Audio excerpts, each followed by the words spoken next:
الحمد للہ نحمده ونصلی علی رسولہ الکریم۔ نئے سال کے حوالے سے کچھ باتیں آپ کے سامنے رکھنی ہے۔ آج دسمبر کی 31 تاریخ ہے۔ ہیپی نیو ایئر کے حوالے سے نوجوان طبقہ ہمارا حرکت میں آیا ہوا ہے اور ایک دوسرے کو نئے سال کی مبارکباد پیش کی جا رہی ہے۔ اس بارے میں اسلام کیا کہتا ہے اور ہمارے کلچر کو اس کے کیا نقصانات ہیں، اس کے حوالے سے میں انشاءاللہ چند باتیں آپ کے سامنے رکھوں گا۔ مذہب کی تعلیمات تو بالکل واضح ہیں۔ رسول اللہ صلی اللہ علیہ وسلم کے دور میں جب بھی نئے سال کا آغاز ہوتا تھا تو آپ صلی اللہ علیہ وسلم کیا کرتے تھے۔ ہمیں اس بارے میں حدیث سے جو ہدایات ملتی ہیں وہ جب بھی نئے مہینے کی ابتدا ہوتی تھی تو چاند دیکھ کر آپ صلی اللہ علیہ وسلم دعا مانگا کرتے تھے، اللہم اہلہ علینا بالامن والایمان والسلامتی والاحسان۔ یہ مشہور دعا ہے کہ اللہ اس چاند کو ہمارے حق میں برکت والا بنا، سلامتی والا بنا۔ تو اگر کوئی نئے سال پر، چاہے وہ اسلامی ہو یا انگریزی سال ہو، اس میں اگر کوئی دعا مانگتا ہے کہ اللہ اس نئے سال کو ہمارے لیے برکت کا ذریعہ بنا اور جو ہم سے کوتاہیاں ہوئی ہیں آئندہ ان کوتاہیوں کی تلافی کی ہمیں توفیق عطا فرما، تو اس حد تک تو ٹھیک ہے، اس میں کوئی حرج نہیں ہے۔ لیکن یہاں دو چیزیں جو ہمارے معاشرے میں نئے سال کے حوالے سے ہو رہی ہیں وہ قابل اصلاح ہیں۔ ایک ہے نئے سال کی مبارکباد دینا، یہ غلط ہے۔ مبارکباد ہمیشہ کسی کو کسی خوشی کے موقع پہ دی جاتی ہے، نئے سال کا آنا کوئی خوشی نہیں ہے، اس لیے کہ ہم جتنی زندگی دنیا میں لے کر آئے ہیں، جب بھی نیا سال آتا ہے تو یہ اس کی علامت ہوتی ہے کہ ہماری زندگی میں ایک سال کم ہو گیا۔ میں اس کی ایک مثال دیتا ہوں کہ ایک شخص کو کراچی سے بٹھا کے لاہور لے جایا جا رہا ہے پھانسی گھاٹ پر چڑھانے کے لیے، پھانسی کے پھندے پہ چڑھانے کے لیے۔ کراچی سے اس کو آپ نے بٹھایا، اس مجرم کو، لاہور کی عدالت میں اس کے مقدمے کی سماعت ہے اور وہاں سے اس کو پھانسی کے پھندے پہ چڑھا دیا جائے گا۔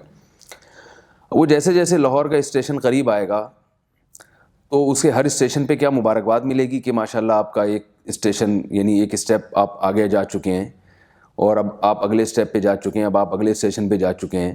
دنیا میں اس سے بڑا بیوقوف کوئی نہیں ہوگا جو اس موقع پر اس کو مبارکباد دے۔ ہم جتنی زندگی دنیا میں لے کر آتے ہیں، ہمارا ہر قدم قبر کے گڑھے کی طرف جا رہا ہے۔ کوئی دنیا میں 60 سال کی زندگی لے کر آیا ہے، کوئی 50 سال کی زندگی لے کر آیا ہے، کوئی 40 سال کی زندگی لایا ہے، کوئی 30 سال کی زندگی لایا ہے۔ نیا سال گزرنا اس کی علامت ہے کہ آپ کے قدم قبر کے گڑھے کے قریب ایک سال مزید ہو چکے ہیں، یعنی ایک سال آپ مزید قبر کے قریب جا چکے ہیں۔ تو یہ عجیب حماقت کی بات ہے کہ آپ قبرستان کے قریب ہوتے جا رہے ہیں اور آپ اس پہ ایک دوسرے کو مبارکباد دے رہے ہیں کہ مبارک ہو، آپ کی زندگی میں 50 سال آپ لے کر آئے تھے، اب صرف 49 سال رہ گئے، اب صرف 48 سال رہ گئے، اب صرف 47 سال رہ گئے۔ تو موت کے قریب جانا یا موت کے منہ میں جانا یا موت کے قریب ہوتے چلے جانا، یہ کوئی خوشی کی بات ہے کہ آپ ایک دوسرے کو اس پہ مبارکباد پیش کریں؟ ہم لوگ بہت ساری چیزیں گوروں سے لیتے ہیں اور بغیر سوچے سمجھے، جو لینے کی چیز ہے وہ تو لیتے نہیں، ان سے ڈسپلن نہیں لیتے، ملک سے محبت ہم ان سے نہیں لیتے کہ وہ اپنے ملک سے کتنی محبت کرتے ہیں، ملک کے کیسے وفادار ہوتے ہیں، نظم و ضبط ان کا کیسا ہے۔ یہ چیزیں جو لینے کی تھی وہ تو ہم لے نہیں رہے۔ جو اوٹ پٹانگ چیزیں ان کے معاشرے میں چل رہی ہیں، بیکار قسم کی چیزیں چل رہی ہیں، وہ ساری ہم بھرپور طریقے سے اڈاپٹ کر رہے ہیں وہاں سے۔ تو ایسی حماقتوں سے اجتناب کرنا چاہیے۔ نیا سال کوئی مبارکباد کا موقع نہیں ہے کہ آپ کسی کو مبارکباد دیں، یہ کوئی تک نہیں بنتا مبارکبادی کا۔ کسی کے ہاں بچے کی ولادت ہو، مبارکباد کا موقع ہے، خوشی کا موقع ہے، کسی کی شادی ہو رہی ہے، خوشی کا موقع ہے، کوئی امتحان میں پاس ہو رہا ہے، کامیاب ہو رہا ہے، وہ خوشی کا موقع ہے۔ تو اسی طرح اور بہت سارے خوشی کے مواقع ہیں، عید کا دن ہے، خوشی کا موقع ہے، اس پہ ایک دوسرے کو مبارکباد دیجیے۔ لیکن نیا سال کا آنا، یہ ہرگز اس میں کوئی خوشی کا تصور نہیں ہے۔ بعض لوگ کہتے ہیں کہ اگر ٹھیک ہے اس میں خوشی کا موقع نہیں ہے، لیکن اگر ہم تھوڑی سی خوشی منا لیتے ہیں، تھوڑا سا انجوائے کر لیتے ہیں لائف کو، تو اس پہ کیا، اس میں حرج کیا ہے؟ تو دیکھیں، لائف کو انجوائے کرنا یا خوشی منانا ٹھیک ہے، اس پہ کوئی نہ اللہ کی طرف سے پابندی ہے نہ گورنمنٹ کی طرف سے کوئی پابندی ہے، لیکن اس کے کچھ اصول اور ضوابط تو ہوا کرتے ہیں نا۔ ایک موقع، پنجابی میں ایک مثل مشہور ہے نا، میں اس وقت ہوں بھی لاہور میں تو وہ مثال یہاں زیادہ سمجھ میں آئے گی۔ گل ویلے دی تے پھل موسم دا، کہتے ہیں بات ہمیشہ پتے کی کرو اور پھل ہمیشہ موسم کا کھاؤ۔ آپ دسمبر میں اگر آم کھا رہے ہیں تو یہ اسٹور والا آم ہے، یعنی موسم کا پھل نہیں ہے، یہ آپ کو بیمار کرے گا یہ آم۔ جب آم پیدا ہوتا ہے اسی وقت کھایا جائے۔ اور گرمیوں میں آپ کینو اور مالٹے کھا رہے ہیں تو وہ سڑے ہوئے مالٹے ملیں گے آپ کو۔ تو خوشی کا کوئی موقع ہو تو آپ ضرور اس کو منائیں، سیلیبریٹ کریں، لیکن جب کوئی موقع نہیں ہے، میں نے بتایا کہ یہ تو آپ کا روزانہ ہر آنے والا دن جو ہے نا وہ موت کے قریب ہوتا چلا جا رہا ہے، تو یہ اپنی زندگی کو نئے عزم کے ساتھ اپنی کوتاہیوں کی تلافی کا کرنا اور ان کوتاہیوں کی تلافی کی طرف توجہ دینا، اس کا موقع ہے. جب آپ اس کو خوشی منائیں گے اور سیلیبریٹ کریں گے تو آپ ان چیزوں سے غافل ہو جائیں گے جو کرنے کے کام ہیں، ان چیزوں سے آپ غافل ہو جائیں گے. اس لیے اس کو سیلیبریٹ نہیں کرنا چاہیے. یہاں ایک بات اور بھی میں کہوں گا، بعض لوگ تھوڑا سا نئے سال کی مخالفت میں غلو بھی کرتے ہیں. کل کسی نے کوئی میسج بھیجا کہ آپ کو غیر اسلامی سال مبارک ہو. یعنی ایک تو چاند کے حساب سے چلنے والا سال اسلامی ہے، تو اب لوگ سمجھتے ہیں کہ جو سورج کے حساب سے جو سال چل رہا ہے وہ غیر اسلامی ہے. تو یہ بات غلط ہے کہ جو چیز اسلامی نہ ہو ضروری نہیں کہ وہ غیر اسلامی ہو. ہر وہ چیز جو اسلامی نہیں ہوتی اس کو غیر اسلامی سے تعبیر نہیں کیا. یعنی جو آدمی ذہین نہیں ہے تو اس کا مطلب یہ نہیں کہ وہ بیوقوف ہے.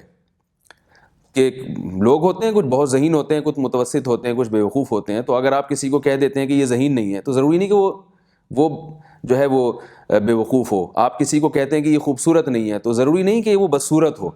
تو اگر کوئی سال اسلامی نہیں ہے تو اس کا یہ مطلب نہیں ہے کہ وہ غیر اسلامی سال ہے. تو سال نہ اسلامی ہوتے ہیں نہ غیر اسلامی ہوتے ہیں. جیسے چاند اللہ کا بنایا ہوا ہے تو سورج بھی اللہ ہی نے بنایا ہے، اور 365 دن میں سورج زمین کی جو سورج کے گرد گردش ہے وہ مکمل ہوتی ہے، وہ بھی اللہ ہی نے اس کی تکمیل کی ہے. اس لیے وہ بھی ایک سال ہے، اس کے بھی ایک باقاعدہ حساب و کتاب ہمیشہ سے چلا آ رہا ہے. البتہ اسلام نے چونکہ چاند کے حساب کو زیادہ ترجیح دی ہے، اس کی کیا وجوہات ہیں یہ ایک الگ ٹاپک ہے. تو سال بہرحال سال ہے، چاہے وہ اسلامی ہو چاہے وہ شمسی ہو.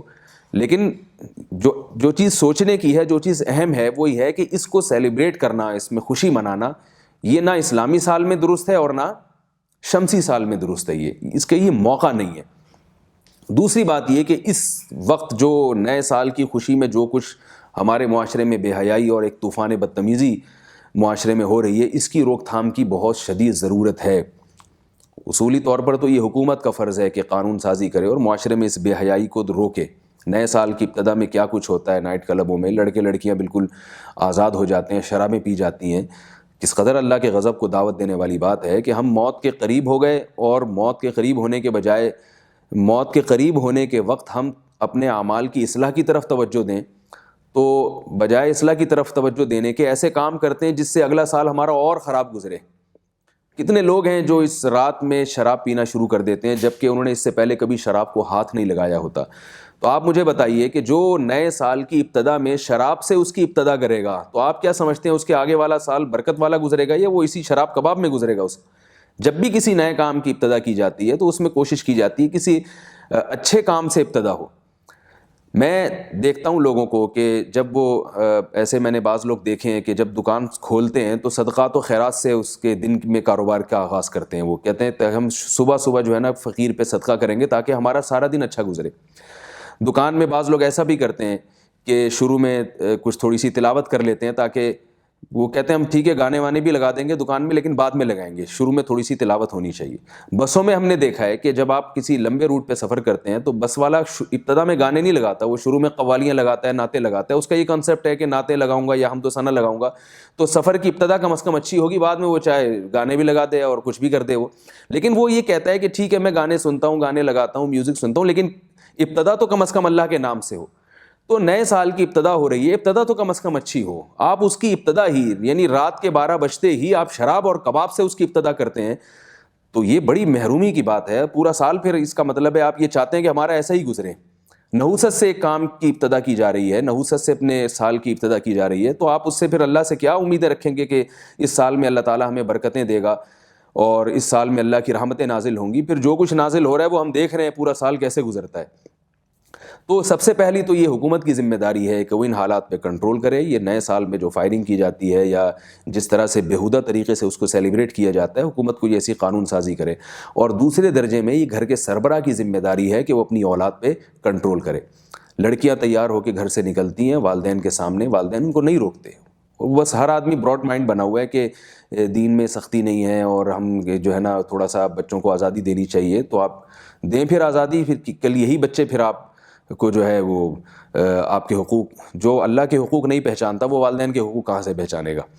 تو کل یہی بچے پھر والدین کو ستاتے ہیں. جب وہ آزاد ہو گئی، اس میں بچی میں شرم و حیا نکل گئی، وہ اپنے والدین کے سامنے اپنے بوائے فرینڈ کے ساتھ گھوم رہی ہے، تو جب شرم و حیا اس کی نکل گئی تو شرم و حیا ہی تو وہ چیز ہے جو بڑوں کا ادب کرواتی ہے, گھروں کے ماحول کو درست کرواتی ہے. تو جب شرم و حیا اس سے بچی سے نکل جائے گی تو آپ کہاں اس سے توقع رکھیں گے کہ وہ پھر والدین کا بڑھاپے میں احترام کرے گی. یہ تو سارا کلچر ہم یورپ سے لے رہے ہیں. تو یاد رکھیے جب یورپ کی آپ چیزیں لیں گے تو پورا فیملی سسٹم یورپ والا ہی آئے گا. پھر والدین یہ توقع نہ رکھیں کہ بڑھاپے میں بچے ہماری خدمت کریں گے. انہوں نے گوروں کو نیا سال جیسے مناتے ہوئے دیکھا ہے, تو وہ بوڑھوں کی جو گورے جس طرح سے اپنے والدین کی خدمت کرتے ہیں نا, وہ خدمت بھی پھر اسی طرح سے کریں گے. وہ بڑھاپے میں آپ کو اولڈ ہاؤس میں داخل کر دیں گے. تو آپ کو اللہ اس کے رسول کی رضا کی فکر نہیں ہے, تو کم از کم آپ اپنا مستقبل تو سوچئے کہ ہمارا بڑھاپا اچھا گزرے, ہم اپنے بچوں کو کچھ دین سکھائیں, کچھ اخلاق سکھائیں, شرم و حیا سکھائیں, تاکہ وہ بڑھاپے میں آپ کی خدمت تو کریں کم از کم. ورنہ وہ بڑھاپے میں آپ کو بھی اولڈ ہاؤس میں پھینک آئیں گے جا کے. اور کیونکہ آپ ان کی جو لائف جو انجوائے کرنا چاہتے ہیں اس میں بوڑھے والدین رکاوٹ بنتے ہیں. کھانستا ہوا باپ اور جو ہے نا وہ ٹی بی کی مریضہ اس کی ماں اگر, اور وہ درد سے کراتی ہوئی اس کی ماں اور والدین, یہ پھر لائف کو انجوائے تھوڑی کرنے دیتے ہیں. میں نے ایسے لوگ بھی دیکھے ہیں کہ 10 سال ہو گئے والد کو لقوہ ہے, بلکہ والد کو جو ہے وہ کوما میں گیا ہوا ہے, اور بیٹا 10 سال سے اپنے باپ کی خدمت کر رہا ہے. تو آپ کیا سمجھتے ہیں کہ شراب پینا اور زنا کرنا اور لڑکیوں سے اس طرح دوستیاں لگانا, کیا ان لوگوں میں اتنا جذبہ ہوتا ہے کہ 10 سال سے ایک آدمی بستر پہ پڑا ہوا ہو اور کوما میں گیا ہوا ہو اور وہ بچے اس کی اس طرح سے خدمت کر رہے ہوں؟ ظاہر ہے اس خدمت کے لیے قربانی چاہیے. خواہشات کی پیروی کرنے والے میں یہ قربانی کا یہ جذبہ نہیں ہوتا. تو اس لیے اس سال کی ابتدا میں اپنی حدود پر رہیے. نبی صلی اللہ علیہ وسلم نے ارشاد فرمایا کہ قیامت کے قریب امت میں گانے بجانے عام ہو جائیں گے, صحیح حدیث ہے. اور یضرب علی رؤوسہم المعازف, لوگوں کے سروں پہ گانے بجانے میوزک کی بھرمار ہوگی اور عورتیں ناچنے والی ہوں گی. آپ صلی اللہ علیہ وسلم نے فرمایا اس دور میں پھر اللہ کی طرف سے عذاب آنا شروع ہوگا. فیکون مسخ وخسف, زمین بھی دھسے گی اور لوگوں کے چہرے بھی مسخ ہوں گے. تو اس حالت تک پہنچنے سے پہلے ہمیں توبہ کی ضرورت ہے. نئے سال کی ابتدا اگر آپ نے کرنی ہے تو دعا سے کریں, اللہ تعالیٰ اس سال کو ہمارے حق میں بہتر بنائے. اور جہاں شریعت نے سیلیبریٹ کرنے کا حکم دیا ہے وہاں آپ جائز طریقے سے اس کو منائیں بھی. جہاں اجازت دی ہے, آپ نبی صلی اللہ علیہ وسلم نے نکاح کے موقع پر ترغیب دی ہے کچھ کھلانے پلانے کا انتظام ہو. ولیمے میں آپ صلی اللہ علیہ وسلم نے ترغیب دی ہے کہ لوگوں کی دعوت ہو, اس کو سیلیبریٹ کیا جائے. عید پہ آپ صلی اللہ علیہ وسلم نے اس کو سیلیبریٹ کرنے کا حکم دیا ہے. تو جو منانے کی چیزیں آپ ان کو منائیے. ہر چیز منانے کی نہیں ہوتی اور ہر چیز کو منانے کی کوشش بھی نہیں کرنی چاہیے. اللہ تعالیٰ ہم سب کو عمل کی توفیق عطا فرمائے.